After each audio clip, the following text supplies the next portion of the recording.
Bonjour et bienvenue sur Dukascopy TV, je suis Ben Jones. Pour discuter des données américaines les plus récentes, je reçois par téléphone Dr Devendra Kumar Pant de la société India Ratings and Research.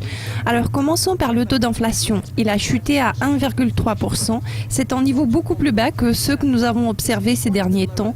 Pourtant, est-ce que ça préoccupe la Fed ? En fait, oui, si on prend en compte les données négatives récentes et la brusque chute après un écart de 4-5 ans. Ce n'est que le début du cycle baissier et l'inflation est censée reculer davantage. Les États-Unis pourraient suivre le même modèle de développement que l'Europe ou le Japon. Le problème de désinflation est susceptible de s'aggraver. Si l'inflation atteint la marque d'1%, ça va être négatif pour l'ensemble de l'économie car la demande reste assez faible. Alors si la Fed commence à resserrer la politique, la demande va chuter encore plus bas.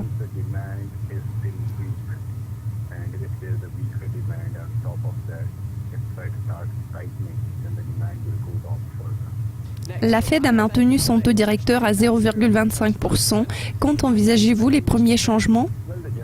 Le consensus général est que la Réserve fédérale pourrait commencer à resserrer la politique au milieu de l'année 2015. Cependant, le faible niveau d'inflation devrait être analysé à travers le prisme du contexte économique mondial. Toutes les économies du monde sont entreliées, les économies réagissent aux moindres changements, alors un développement particulier d'une économie prise à part exerce sûrement une influence sur le reste des économies du monde. Ainsi, la politique des États-Unis aura sûrement des implications sérieuses sur l'économie mondiale.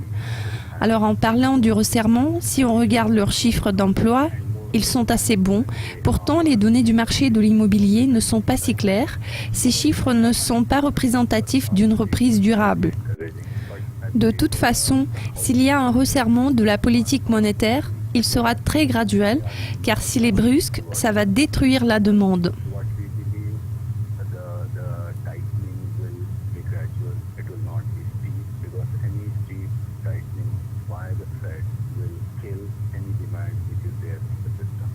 Enfin, quels sont les facteurs clés pour la Fed ? Qu'est-ce qu'ils ont souligné dans leur discours ?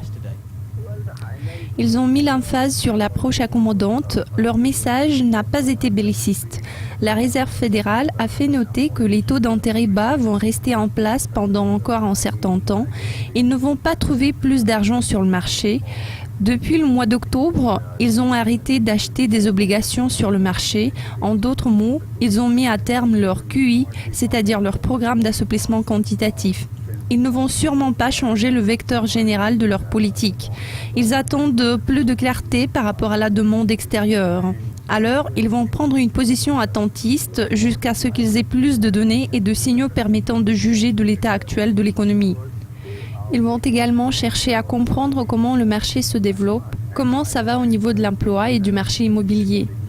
C'est à partir de toutes ces données qu'ils seront en mesure de prendre une décision correcte par rapport à la nécessité de commencer à resserrer la politique et à relever les taux d'intérêt.